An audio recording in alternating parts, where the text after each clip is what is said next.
To you, what do you think self-care looks like? The self-care is really different for everybody.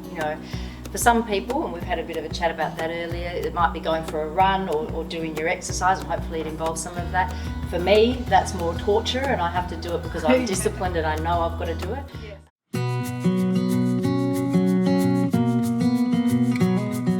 Hi everyone, today we have Cathy from Live Life Psychology down in Ormond. Hi Cathy, how you going? Good, thanks Rachel. How Good, are you? wonderful. I'm very good, thank you.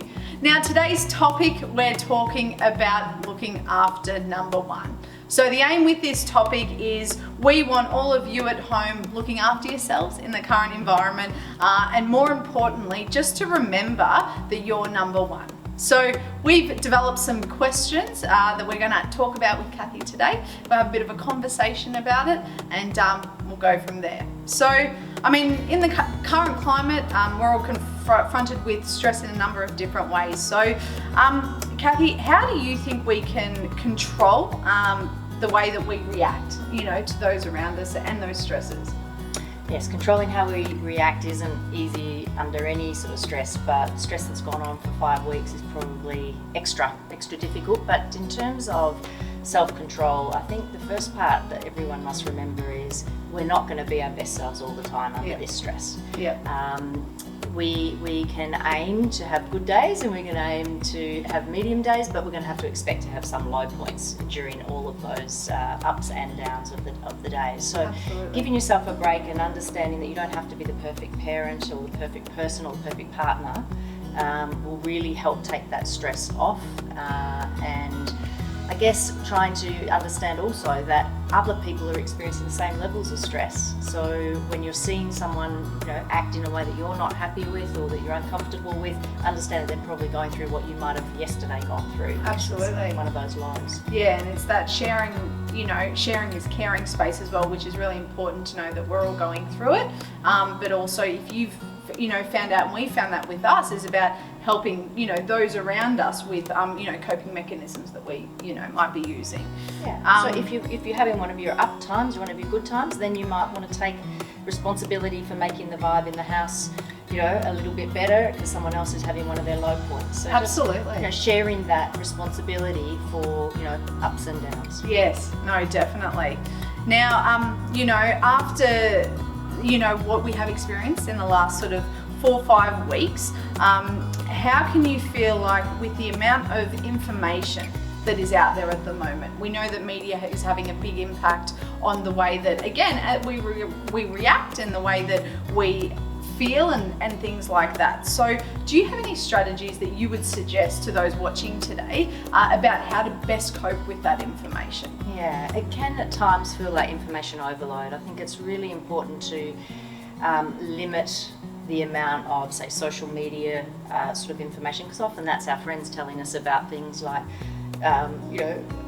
molecular biology, which they don't have expertise in, or whatever it is in the science areas. And we have to remember that too much information can put our bodies under a lot of stress with worrying thoughts, which increases our cortisol levels, which is our stress hormone, and that's going to make the body feel uncomfortable, feel more stressed. So I've said to friends, look, just check the government website. Yes. That has very sensible information that is as up to date as we can possibly get. That's hopefully not distorted by the exaggeration of sometimes our friends or the media. Absolutely. So limit the amount of news you watch. We all like to check in on it, but it's sometimes unhelpful for our bodies to feel that level of worry or stress all the time. Definitely. No, I definitely agree with that. And then in terms of, all of this obviously falls under the big umbrella of self-care. So it's a conversation, some people are aware of, some people maybe not so much, or maybe, they're not fully informed about what that space looks like. So if we take a real step back here and we start to talk about self-care, to you, what do you think self-care looks like? The self-care is really different for everybody. For some people, and we've had a bit of a chat about that earlier, it might be going for a run or doing your exercise, and hopefully it involves some of that. For me, that's more torture, and I have to do it because I'm disciplined and I know I've got to do it. Yes.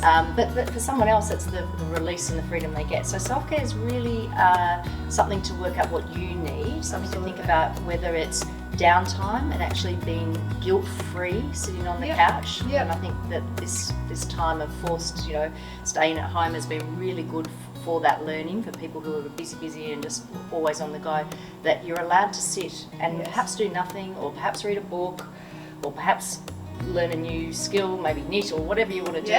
But it doesn't have to be reaching goals every minute of every day. I think a lot of people set out to say, right, I'm going to get fit, or I'm going to learn how to play the piano or speak French, or whatever they might have come up with. And that's great to have goals to work towards, but it's also important that self-care involves not pressuring yourself to constantly be reaching those goals. Absolutely.